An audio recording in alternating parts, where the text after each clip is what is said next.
So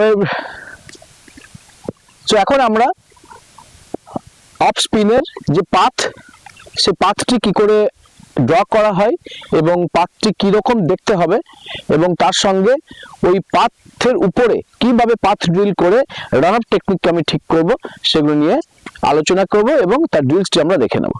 so আমরা দেখতে পাচ্ছি বোরিং প্লেস, জাস্ট উপর দিয়ে একটি মার্কিং করা হয়েছে, একটা পাথ তৈরি করা হয়েছে, that is the path for the of spinners. সেই পাথের মধ্যে আমরা যদি রান আপ প্র্যাকটিস করাই, তাহলে রান আপের যে টেকনিক আর অফ স্পিনাররা রান আপ নেওয়ার সময় যে বেশি কার্ভ হয়ে যায় বা বেশি স্ট্রেট হয়ে যায়, এই ধরনের কিছু প্রবলেম যখন আমরা দেখি, তখন আমরা এই যে টেকনিকে আমরা পাথ ড্রিলের লাইনটি করেছি, এই পাথ ড্রিলে আমরা করতে পারবো, ট্রেনিং করাতে পারবো। সো ফার্স্ট অফ অল আমাদের দেখে নিতে হবে যে আমরা কিভাবে এই পাথ ড্রিলটাকে ইউজ করব। So first we will go with the walking onto the path, then jogging onto the path, then running and loading, then running, loading and release the ball. So আমরা এরকম ভাবে আমরা এই টোটাল ড্রিলটিকে আমরা complete করব। So আমি প্রথমে এটাকে ডেমনস্ট্রেশন করে দেখাচ্ছি, তারপর আমাদের যারা অফ স্পিনার্স ডেমনস্ট্রেটর আছে তারা এর মধ্যে করবে এবং তার সঙ্গে রিলেটেড কি কি ফল্টস হতে পারে বা কি কি কারেকশনস হতে পারে, দেন এন্ড দেয়ার আমরা ওটা করিয়ে দেখাবো।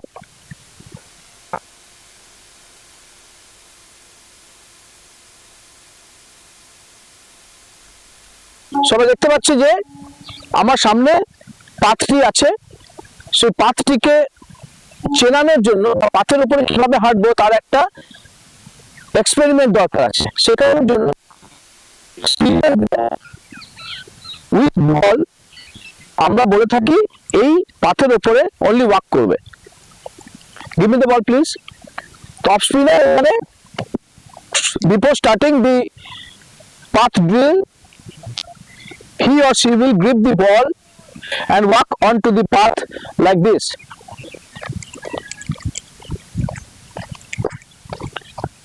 And go back.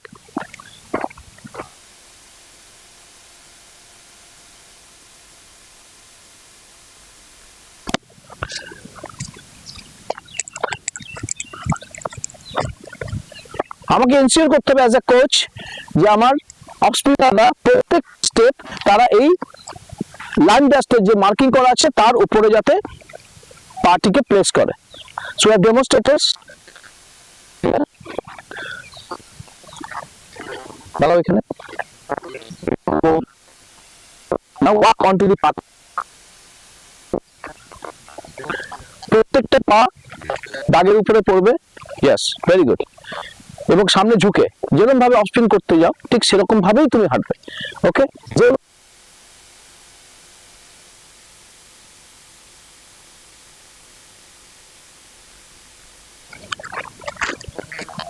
এখানে আমরা দেখতে পেলাম যে আমার যে ডেমনস্ট্রেটর আছে তার পা দাগের বাইরে চলে যাচ্ছে কয়েকটা step.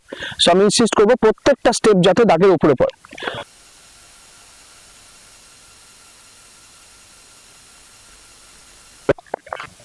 Very good.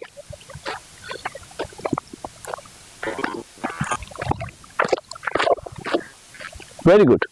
Okay. Now jog on to দিচ্ছি। নাও এখন আমি দেখাবো এর উপরে জগিং করে কিভাবে আমরা করব।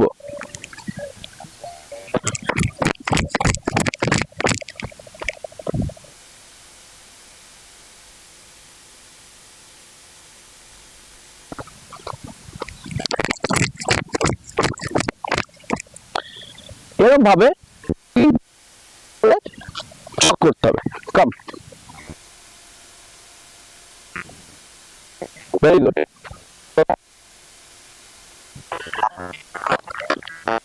প্রত্যেক স্টেপ চুলের উপরে পড়বে। Okay, for feet alignment.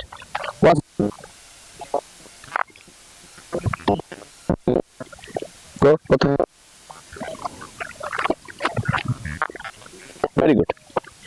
নাও এরকম ভাবে আমাদের যখন পাথের উপরে জগ করে তারা একটা অটোমেটাইজেশন তৈরি হবে, যে তারা easily without having any hesitation তারা clearly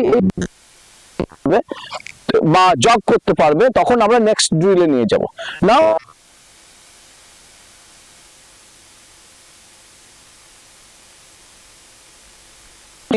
path and go for loading.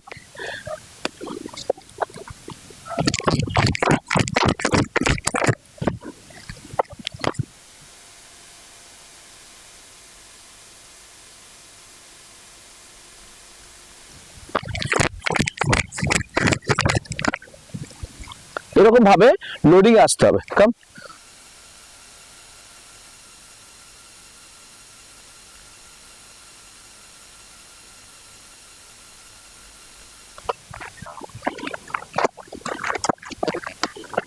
very good, chalo go,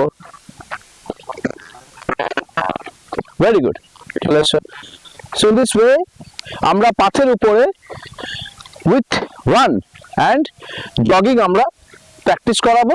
দেন যখন এই লোডিংটি এবং রানিংটি এই পাথের উপরে বসে যাবে, যখন দেখবো খুব স্মুথলি তারা এটি করছে, তখন আমরা ইনসিস্ট করব to release the ball.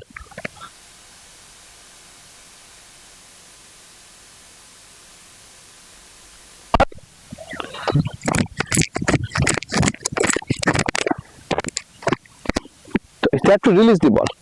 Come.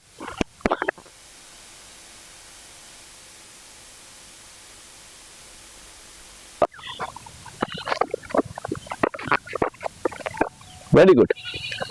Go back. Come back. Go. Now তুমি কি করছো? You are doing, তোমার পা কিন্তু দাগের বাইরে চলে যাচ্ছে। These are the faults. আমি দেখেছিলাম যে আমার প্লেয়ার দাগের উপরে প্রত্যেকটা পা ফেলে বল করতে পারছে না। এটা আমাকে বারবার ইনসিস্ট করতে হবে প্লেয়ারকে এবং কাম ব্যাক করাতে হবে। দাগের উপরে হবে। Very good. সো আমরা দেখে নিলাম যে আমরা এই পাথটি কিভাবে ইউজ করব এবং এই পাথের উপরে কিভাবে আমরা ড্রিলসগুলি কি করব। দেয়ার walk onto the path, jog onto the path, run and loading, then run, loading and release the ball. It's a very important drill. So আমরা পাথ ড্রিলটাকে যদি আমরা এরকম ভাবে ইউজ করি for the purpose to develop the run up, তো আমরা অনেক benefit পাবো to develop the off spinners. So এখন আমরা অফ স্পিনের লোডিং ব্যাপারে বলবো এবং কিভাবে লোডিংটাকে আমরা শেখাবো তার উপর আলোচনা করব। So what is loading? আমরা জানি loading is the preparation for bowling. তো এখানে আমাকে দেখে নিতে হবে যে যখন অফ স্পিনের লোডিং করব তখন আমার লোডিং হবে in the line of the bowling arm এবং আমাকে সাইড অন পজিশনে এরকম ভাবে দেখে আমাকে বল করতে হবে। See this will be the loading. Okay, so this will be the loading phase. এখান থেকে তারপরে আমাদের বলকে রিলিজ করতে হয়। তো আমরা এটা কিভাবে প্র্যাকটিস করব আমরা দেখিয়ে দিচ্ছি।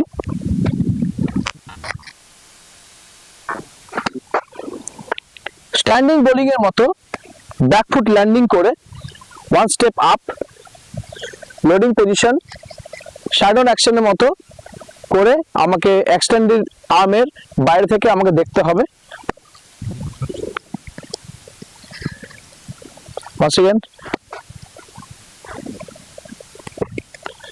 again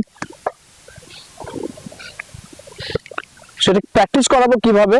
so we have demonstrated, please come, so come to the loading phase, just loading.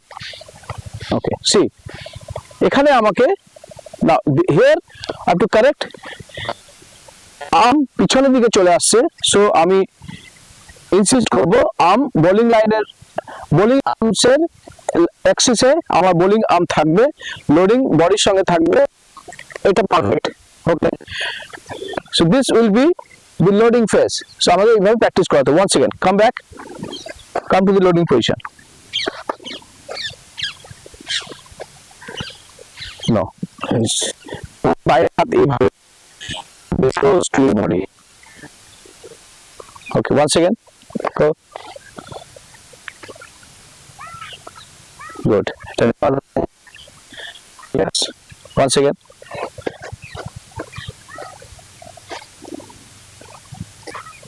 Yes. So this is loading phase. এখানে আমার যে কারেকশনস গুলো আছে আমাকে দেখে নিতে হবে এলবো আমার পয়েন্টেড টুয়ার্ডস দি গ্রাউন্ড আছে কিনা, বোলিং এক্সারসাইজের সঙ্গে আমার বোলিং আর্মের এক্সারসাইজের সঙ্গে আমার আপার আর্ম বোলিং আর্ম বডির বাইরে না চলে যাচ্ছে, এটা close two year body, extended arm side on position করে দেখছে, এই পজিশন মেনটেন করে রাখতে পারছে কিনা লোডিং এ আমরা দেখে নেব। ওকে, নাও লোডিং এন্ড রিলিজের ড্রিলটা আমরা করব এখন। So loading and release drill কিভাবে করব আমরা দেখিয়ে দিচ্ছি, তারপর আমাদের ডেমনস্ট্রেটররা পারফর্ম করবে। সো তুমি দেখো লোডিং এন্ড রিলিজ কিভাবে করতে হবে। লোডিং এন্ড রিলিজ,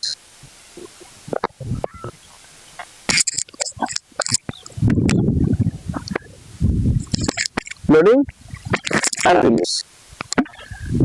সো আমাকে এটা প্র্যাকটিস করাতে হবে। সো ডেমনস্ট্রেটরসটা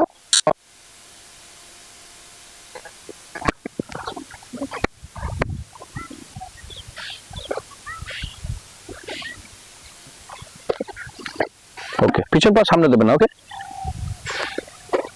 চলো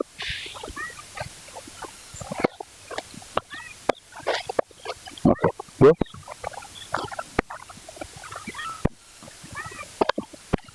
ওকে গুড, চলো কাম। ওকে, এখানে তুমি যখন লোডিং করছো, লোডিং এর সময় তোমার ফ্রন্ট আর্ম এরকম বেন্ড হয়ে আছে, ফ্রন্ট আর্ম চেষ্টা করবে উপর থেকে দেখার। ওকে, চলো once again,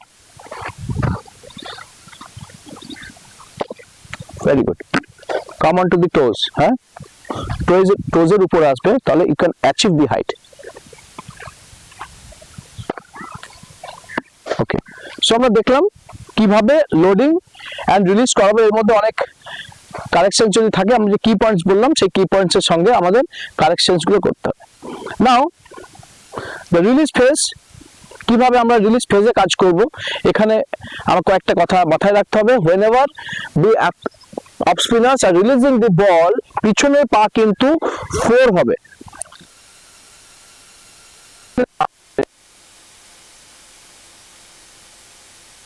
So I'm showing you, and এই ড্রিলটা আমরা করব।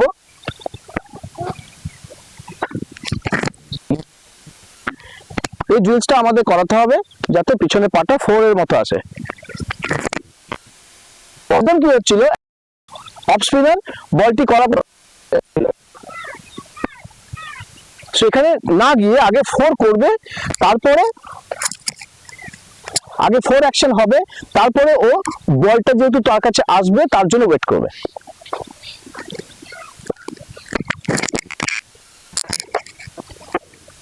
So in this way, demonstrators please come.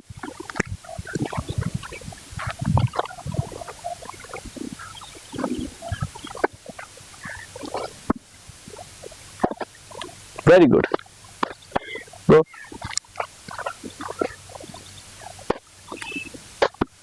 আগে 4টাকে আমাকে স্টে করতে হবে। Don't wait for the ball comes to you. Ball আমাকে ওয়েট করতে হবে না। Okay, you just wait for the 4। Wait করো, সামনে ঝুঁকে যাচ্ছে বডি, বডি উপর থেকে ছাড়তে হবে। সি লুক অ্যাট, সি আমি কত উপর থেকে ছাড়ছি বলটাকে, আমার বডি স্ট্রেট আছে। My body will be straight whenever I am releasing the ball. Okay, সামনের দিকে ঝুঁকবে না।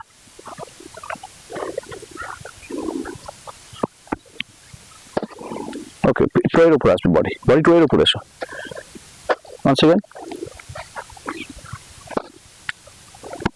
ওকে, না ট্রয়ের উপরে এসো। ট্রয়ের উপরে মানে now here is the problem comes, off স্পিনাররা বল করার পরে ফ্ল্যাট ফিট রেখে দিচ্ছে। এখানে আমরা কি করব, টোয়ের উপরে কাজ করব। How to be in the toes. C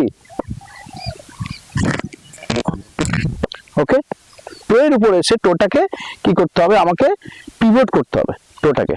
1 second.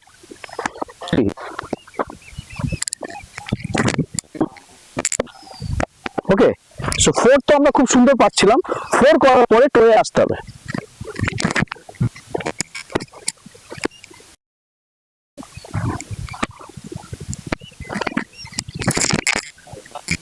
Look at my toe. Okay, come to this position.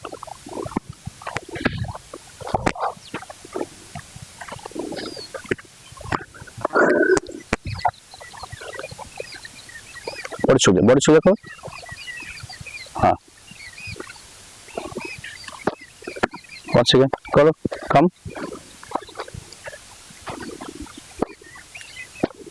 Okay, so এভাবে আমাদেরকে প্র্যাকটিস করাতে হবে, আরো অনেক ড্রিলস এগুলোকে করাতে হবে। If your off spinner is unable to position his or her feet come on to the toes, not able to pivoting the toes, যেটা আমরা দেখতে পাচ্ছিলাম, এবং পিছনে এবং তার সঙ্গে আমার রিলিজিং বা লোডিং যে ফেজগুলো আমি বললাম, এই ফেজগুলোর উপরে আমাকে কাজ করতে হবে। সো এখন আমরা নেক্সট ফেজে যাব। Thank you.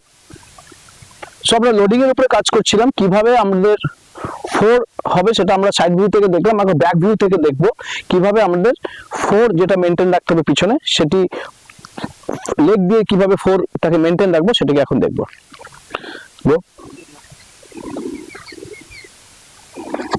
See,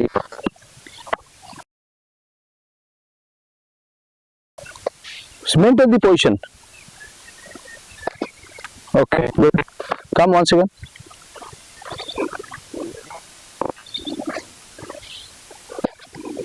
Good.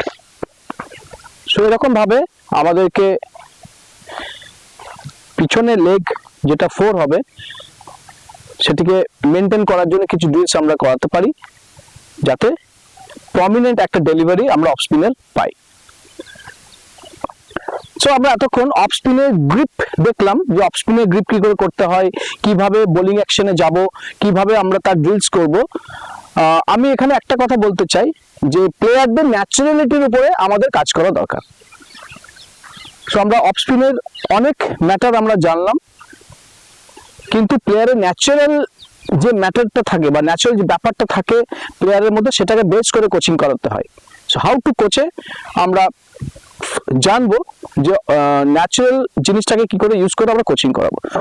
Natural জিনিসটা কি না, আমরা এখানে বেসিক কনসেপ্টে দেখলাম যে আমরা এইভাবে গ্রিপ করে আমরা অফ স্পিনের গ্রিপ নিই, কপি বুক স্টাইলে বা ফান্ডামেন্টাল গ্রিপে আমরা এটা জানি। বাট অনেক প্লেয়ার আছে যারা বিভিন্ন ধরনের গ্রিপ করে কিন্তু অফ স্পিন করতে পারে, তাদেরকে কি আমরা চেঞ্জ করে নর্মাল গ্রিপে নিয়ে আসবো? Always not, that is there natural. তারা যদি স্পিন করতে পারে, যে কথাটি আমি আগে বলেছিলাম, যে ability to spin the ball, he or she can be transferred into a spinner. সেক্ষেত্রে যদি স্পিনার বলটাকে স্পিন করতে পারছে যে কোনো একটা ভালো গ্রিপে এবং সেটি অফ স্পিন হচ্ছে, তাহলে সেক্ষেত্রে আমরা তার যে ন্যাচারাল জিনিসটা আছে যেটা নিয়ে ও অফ স্পিন করছে, সেটাকে আমরা চেঞ্জ করব না। সো আমাদের কাছে একজন আছেন, she is a good off spinner, তো she will show you her technique, how she is gripping the ball. Come. So আমরা দেখি আমরা কিভাবে বলকে গ্রিপ করি, এভাবে গ্রিপ করি। তুমি কিভাবে গ্রিপ করো, এদিকে এসো, দেখাও। Now see, she is gripping the ball like this, and how I have taught how to grip the ball. She has a huge difference. So, she gripping the ball like this, and she is turning the ball, spinning the ball like this. So the difference. খুব ভালো spin করতে পারে। তো আমি কি এক্ষেত্রে এই স্পিনটাকে change করে আমি কি এখানে নিয়ে আসবো? এক্ষেত্রে দেখা যাবে আমি যদি এটাতে ওকে শেখাতে যাই, তাহলে এই স্পিনার তার ন্যাচারাল যে অফ স্পিনটা করে, সেই ন্যাচারাল স্পিনটা আর করতে পারবে না। অতএব তার যে ন্যাচারাল এবিলিটি দিয়েছে, উইকেট পাচ্ছিল বা বল সুন্দর করছিল, সেটা ও করতে পারবে না।